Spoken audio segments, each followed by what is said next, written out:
Today is the most solemn day in the calendar for Australians and New Zealanders. It's called Anzac Day. Anzac stands for the Australian and New Zealand Army Corps. Specifically, the day remembers a dark day in military history when mostly Australian and New Zealand soldiers landed at a beach in Turkey called Gallipoli in 1915. It was part of an 11-month campaign by British, French and Russian forces to weaken the Ottoman Empire. The landing at Gallipoli on April the 25th of some 16,000 Aussie and Kiwi troops and the ensuing campaign ended up as a military disaster with enormous loss of life.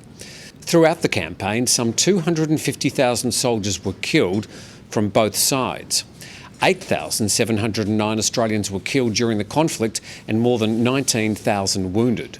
2,779 New Zealanders were killed and 5,200 wounded.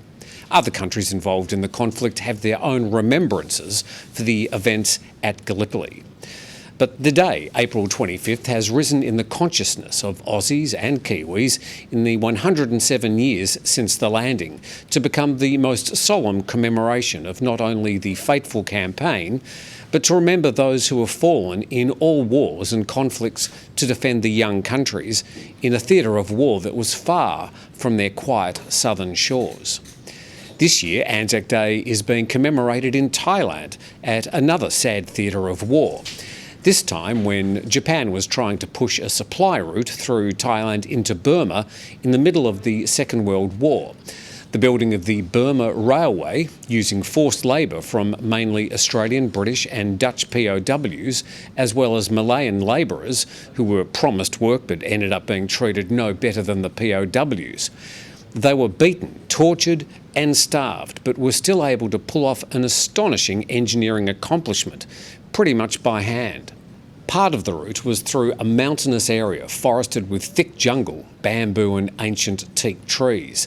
The cutting through the hills became known as Hellfire Pass, a dramatic cutting some 75 metres long and 25 metres deep in sections. The removal of the soil and rock was done entirely by hand and some crude tools and by forced labour. The work conditions were hell. In fact, the name Hellfire Pass was derived from the sight of the POWs working well into the night, aided only by torchlight in hideous conditions. The forced labourers worked around 18 hours a day. 69 were beaten to death by the Japanese, and a total of around 400 died during the 8 weeks it took to build the railway cutting, mostly from malnutrition, disease and the cruel conditions imposed by the Japanese soldiers.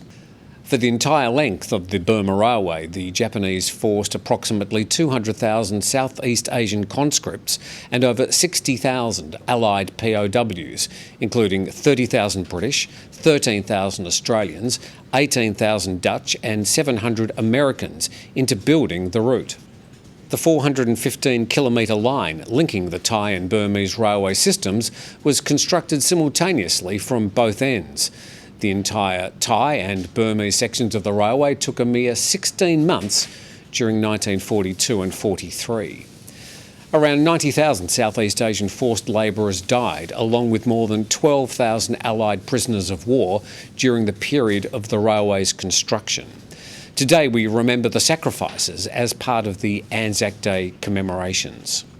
And the movie The Bridge on the River Kwai, made back in 1957, also catalogues a somewhat glorified version of the building of the famous bridge that was also part of the Burma Railway.